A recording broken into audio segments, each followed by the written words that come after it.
الحمد لله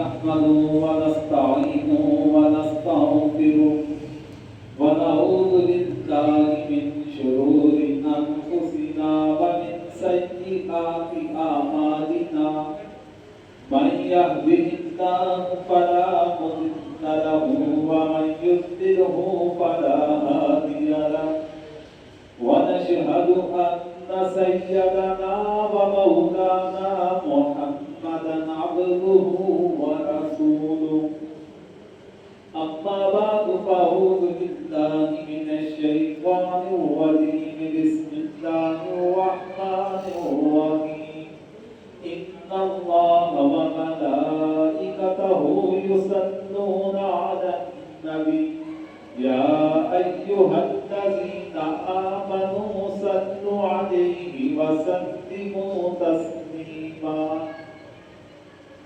اللهم صل على محمد وعلى آل محمد كما صليت على إبراهيم وعلى آل إبراهيم إنك حميد مجيد اللهم بارك على محمد وعلى آل محمد كما باركت على إبراهيم وعلى آل إبراهيم إنك حميد مجيد صدق الله مولانا العظيم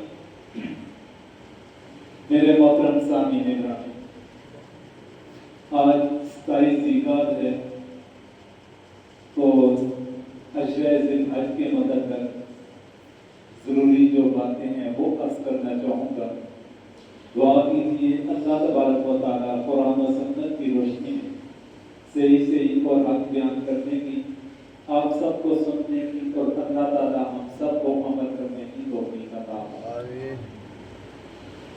محترم سامعین گرامی، انتہائی بابرکت مہینے چل رہے ہیں۔ یہ ذیقعد کا مہینہ ہے، اس کے بعد ذی الحج ہے، پھر محرم ہے، یہ 3 مہینے لگاتار ہیں۔ پھر اس کے بعد ایک چوتھا مہینہ رجب کا مہینہ آتا ہے۔ ان 4 مہینوں کو غربت والے مہینے کہا جاتا ہے۔ اللہ تبارک و تعالیٰ نے 12 مہینوں میں سے 4 مہینے حرمت والے رکھے اور ان کا اپنا ایک تقدس ہے، اپنا ایک مقام ہے۔ تو اس مقام کو انسان جاننے کی کوشش کرے اور اس میں زیادہ سے زیادہ نیک اعمال اور برے اعمال سے انسان بچنے کی کوشش کرے۔ یہ غربت والے مہینے، اس کی اہمیت کا اندازہ صرف ایک بات آپ کے سامنے ذکر کر کے واضح کرنا چاہوں گا کہ مشرکین مکہ والے کہ جو سارا سال تو کیا ان کی ایک دفعہ جنگ کا آغاز ہو جاتا، وہ 40 سال 50 سال ان کی جنگ ختم نہ ہوا کرتی۔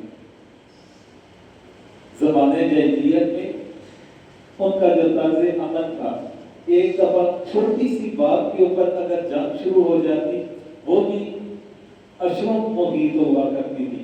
10 سال 20 سال، بعض ان کی جو لڑائیاں ہیں 40 سال لگاتار ان کی لڑائی چلتی رہی۔ ایک لڑائی کے بارے میں آتا ہے وہ 50 سال تک مسلسل لگی رہی، اور ان کی لڑائی کس بنیاد کے اوپر تھی؟ ایک جانور کو قتل کرنے کی وجہ سے۔ ایک جانور کو قتل کرنے سے جو لڑائی کا آغاز ہوا وہ 40 سال 50 سال، اور 40-50 سالوں میں پھر اس ایک جانور کی وجہ سے کتنے انسان قربانی چڑھے، اس کا اندازہ انسان خود لگا سکتا ہے۔ تو بات یہ ہے کہ زمانہ جاہلیت میں جو ان کی جنگیں عرصہ دراز جاری رہا کرتی تھی، لیکن ان کی جنگیں بھی ان حرمت والے مہینوں میں ختم ہو جایا کرتی تھی۔ ان حرمت والے مہینوں میں وہ لوگ بالکل جنگ کو روک دیا کرتے تھے۔ یہ 3 مہینے لگاتار ذیقعد، ذی الحج اور محرم، پھر اس کے بعد چوتھا مہینہ رجب کا، کہ ان 4 مہینوں کا تقدس وہ لوگ بھی کیا کرتے تھے۔ ہم تو الحمدللہ مسلمان، اپنے آپ کو مسلمان کہتے ہیں،